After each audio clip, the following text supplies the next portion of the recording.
Hello friends, I'm Harish Temla from Accurate Fortune Astrology। दोस्तों, मिथुन लगन की सीरीज में आगे बढ़ते हैं और देखते हैं कि यदि शुक्र देव पंचम भाव में आ जाएं तो हमें किस तरह के फल देंगे। देखिए दोस्तों, मिथुन लगन में पंचम भाव में शुक्र की मूल त्रिकोण राशि है और यहाँ शुक्र अगर बैठ जाए तो बहुत ही मजबूत रहेंगे, बहुत ही अच्छे फल देंगे। और पंचम भाव से अगर हम देखें कि क्या क्या चीज़ें हम प्रिडिक्ट करते हैं या देखते हैं, पंचम भाव है संतान भाव, यानी कि यहाँ संतान की उत्पत्ति देखते हैं। और पूर्व पुण्य का घर है ये, यानी कि पिछले जन्मों के पुण्य करने के जो फल हैं वो हम पंचम भाव से ही देखते हैं।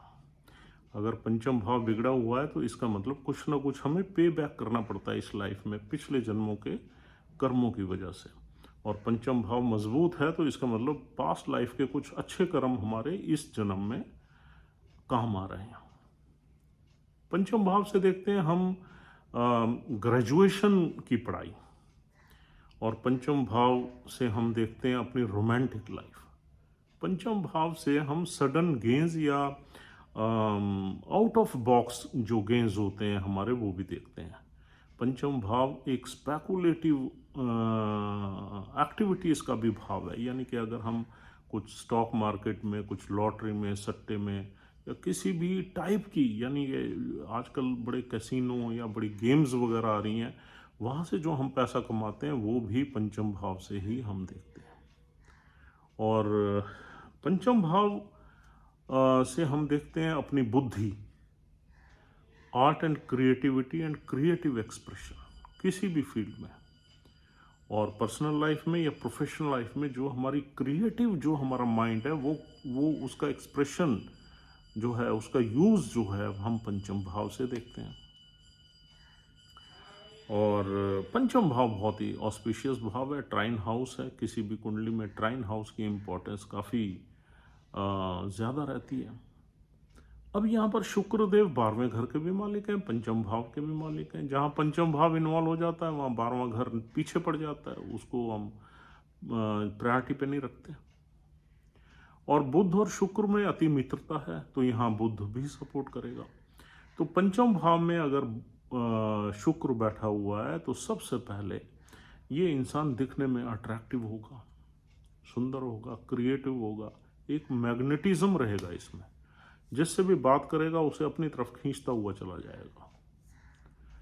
और अगर सबसे पहले संतान भाव को देखें तो शुक्र पुत्रियों का योग बनाता है। हालांकि यहाँ कोई दूसरा प्लैनेट हो या जिस नक्षत्र में शुक्र बैठा हुआ है उसका भी प्रभाव रहता है, या इस भाव पे जिस प्लैनेट की दृष्टि पड़ रही है उसका भी प्रभाव रहता है संतान योग में, कि हमें मेल होंगे या फीमेल होंगे। लेकिन शुक्र को अगर हम रीड करते हैं तो शुक्र पुत्रियों का कारक है, लेकिन पुत्री बहुत सुंदर होगी। यहाँ पर जो भी इंसान की औलाद होगी वो अति सुंदर होगी, अति क्रिएटिव होगी।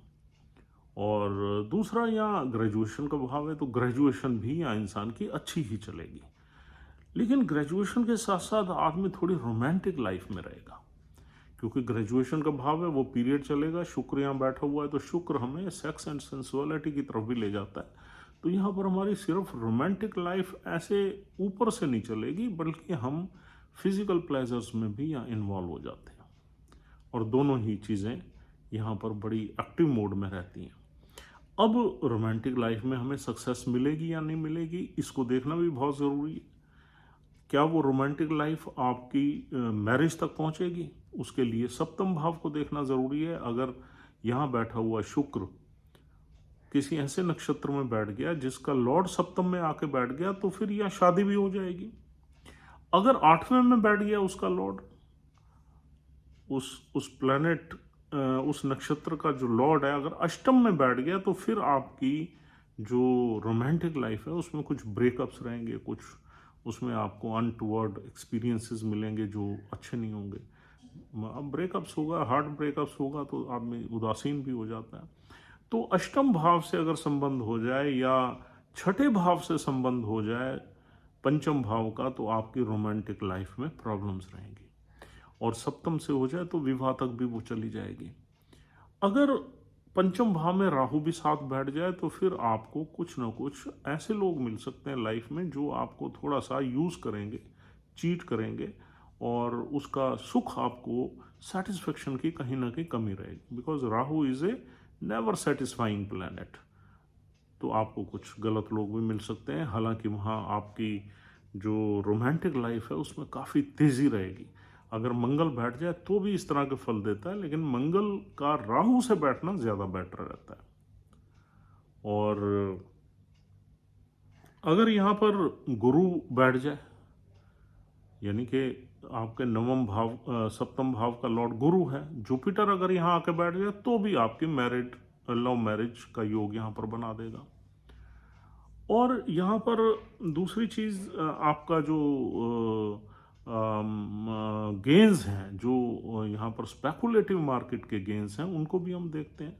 तो पंचम भाव में अगर पंचम भाव मजबूत है, यहाँ पर जिस नक्षत्र में शुक्र बैठा हुआ है उस नक्षत्र का लॉर्ड अगर कहीं आपके किसी ऐसे हाउस से कनेक्ट कर ले, जैसे 11th हाउस है, 2nd हाउस है, 4th हाउस है, नवम भाव है, इन हाउसेस से अगर कनेक्ट कर ले तो आपको स्पेकुलेटिव मार्केट में भी गेंस के योग बना देगा।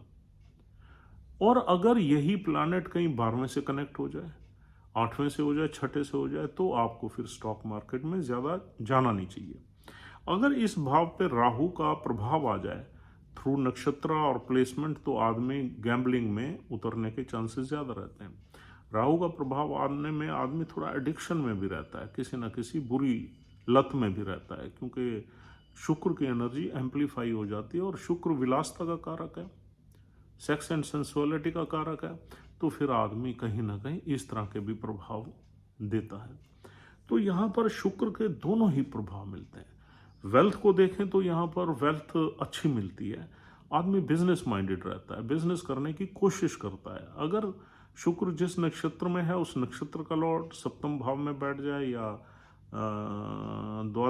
दूसरे भाव में बैठ जाए या 11th में बैठ जाए, तो फिर आप या शुक्र से रिलेटेड बिजनेस कर सकते हो, किसी भी आर्ट एंड क्रिएटिविटी से रिलेटेड, फैशन इंडस्ट्री से रिलेटेड, और पार्लर है, सैलून है, क्रिएटिव आर्ट है, फिल्म इंडस्ट्रीज में आप एक्टिंग वगैरह में भी यहाँ शुक्र आपको ले जा सकता है, या किसी भी क्रिएटिव राइटिंग में भी आप जा सकते हो। कोई भी ऐसा काम कर सकते हो जो आपकी हॉबी है, उसमें भी सफलता मिलती है अगर नक्षत्र का लॉर्ड अच्छा प्लेस्ड हो। नक्षत्र का लॉर्ड अगर अच्छा प्लेस ना हो तो फिर इंसान को काफ़ी मुश्किलें भी रहती हैं।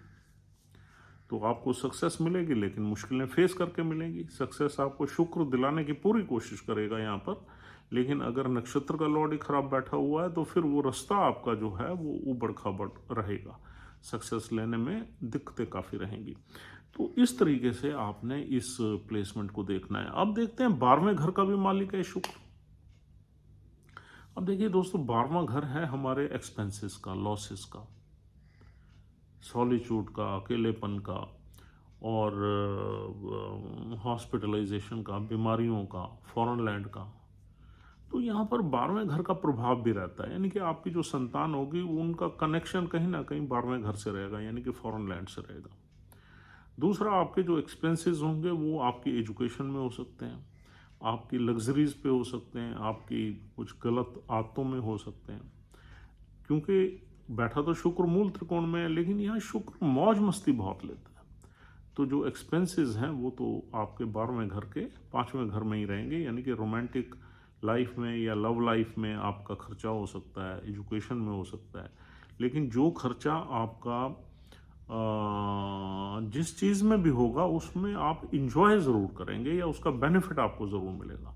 अगर रोमांटिक लाइफ में आपका खर्चा हो रहा है तो आप रोमांस में इंजॉय ज़रूर करेंगे उसको।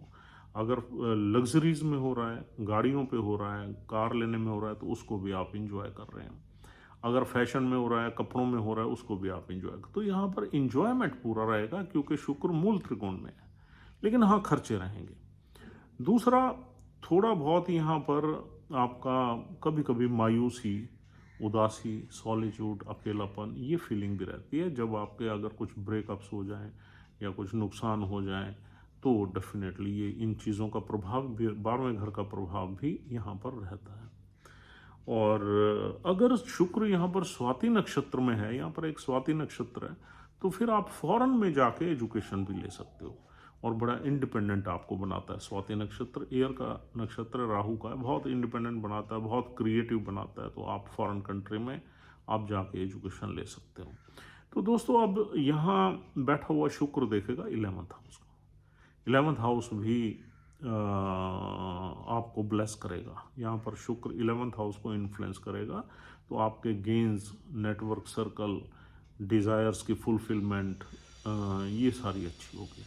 और आपके जो संबंध हैं बड़े भाई बहनों से, वो भी शुक्र यहाँ पर अच्छे करेगा। और अब देख लेते हैं यहाँ नक्षत्र पहला नक्षत्र यहाँ मिलता है चित्रा। चित्रा नक्षत्र का संबंध भी आर्ट एंड क्रिएटिविटी से है। और अगर चित्रा नक्षत्र में शुक्र है तो उसकी क्रिएटिव एबिलिटी जो है वो बढ़ जाएगी, वो उसका गुण और बढ़ा देगा। और मंगल के नक्षत्र में थोड़ा सा इंसान कार्नल प्लेजर्स में ज़्यादा घुसेगा ग्रेजुएशन के टाइम, जब आदमी कॉलेज की एजुकेशन वगैरह में होगा। और अब मंगल अगर बाई चांस 11th में ही बैठ गया, बहुत ही ज़बरदस्त काम हो जाएगा, क्योंकि वहाँ मूल त्रिकोण है, मंगल की मूल त्रिकोण राशि है। अगर मंगल के नक्षत्र में शुक्र है, मंगल वहाँ बैठा हुआ है, तो पैसा आपके पास, पैसे की बरसात रहेगी। मंगल अगर 10वें घर में गुरु की राशि में बैठ गया तो भी बहुत ऑस्पिशियस रहेगा। और आगे देखते हैं, यह नक्षत्र स्वाति है, राहु का नक्षत्र है, जिसके चारों चरण है। चित्रा नक्षत्र के 2 ही चरण है, तीसरा और चौथा, और 4 चरण यहाँ राहु के हैं, स्वाति नक्षत्र के हैं। तो स्वाति नक्षत्र में जो है शुक्र बहुत ही ज़्यादा इंडिपेंडेंट हो जाता है। शुक्र बहुत ही ज़्यादा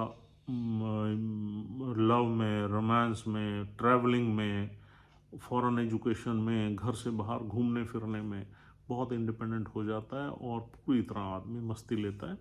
स्वाति नक्षत्र में एजुकेशन में थोड़ी सी प्रॉब्लम रहती है। स्वाति नक्षत्र में कंसंट्रेशन या फोकस में कमी हो जाती है, क्योंकि आदमी बहुत ज़्यादा उसका इंक्लिनेशन प्लेजर्स में रहता है।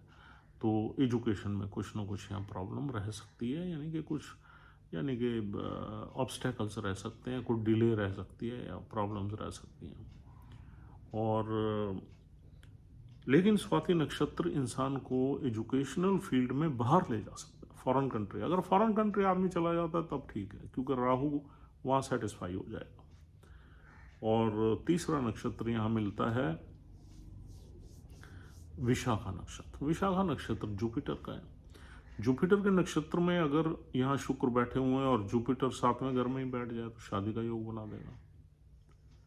अगर जुपिटर 8वें घर में चला जाए या 6ठे में आ जाए तो आपके लव ब्रेकअप्स भी रहेंगे और मैरिज में भी प्रॉब्लम आएगी, मैरिज होने के बाद भी प्रॉब्लम रहेगी। तो इसलिए जुपिटर का अच्छा बैठना ज़रूरी है। और जुपिटर अपनी ही राशि में अगर बैठा हुआ है तो अच्छा है, लेकिन मूल नक्षत्र में ना होकर अगर पूर्व शाडा में बैठ जाए, जुपिटर 7म भाव में पूर्व शाडा में बैठ जाए और शुक्र यहाँ प्लेस हो जाए, तो आपको बिजनेस में बहुत ज़्यादा प्रॉफिट्स होंगे, बहुत ज़्यादा गेंस होंगे। तो यहाँ पर अगर शुक्र बैठा हुआ है और शुक्र के नक्षत्र में जो भी प्लैनेट आपके चार्ट में बैठा हो वो शुक्र को सपोर्ट करेगा और यहाँ आपके गेंस बढ़ जाएंगे, तो शुभ फल ज़्यादा मिलेंगे। चाहे वो गुरु बैठा हो या कोई भी 7म भाव में शुक्र के नक्षत्र में आ जाए, या किसी भी घर में शुक्र का नक्षत्र, 3 नक्षत्र हैं शुक्र के, तो किसी भी नक्षत्र में, किसी भी भाव में शुक्र के नक्षत्र में अगर कोई प्लैनेट बैठ जाता है तो वो डेफिनेटली यहाँ पर आपको शुक्र के रिजल्ट्स और ज़्यादा अच्छे मिलेंगे। तो दोस्तों कुल मिला के अगर देखा जाए तो नक्षत्र का लॉर्ड कोई भी हो, अगर वो 6ठे घर में है, 8वें में है, तो प्रॉब्लम ज़्यादा देगा। 12वें घर में हालांकि चला जाए तो आपको 12वें घर में ले जाएगा, फॉरेन कंट्री की तरफ ले जाएगा, लेकिन 6ठे और 8वें घर में नहीं होना चाहिए जो भी नक्षत्र का लॉर्ड है। नहीं तो फिर यहाँ शुक्र के अच्छे फल तो मिलेंगे, लेकिन उसमें कठिनाइयाँ बहुत आएंगी, ऑब्स्टेकल्स बहुत आएंगे, डिसअपॉइंटमेंट्स बहुत मिलेंगी आपको। तो इस तरीके से आप इसको एनालाइज करिए, और इसकी डिग्री वगैरह भी आपने ज़रूर देखनी है। शुक्र जो है अगर 12 से 18 डिग्री के बीच में, तो उसके पूरे फल यहाँ आपको मिलेंगे।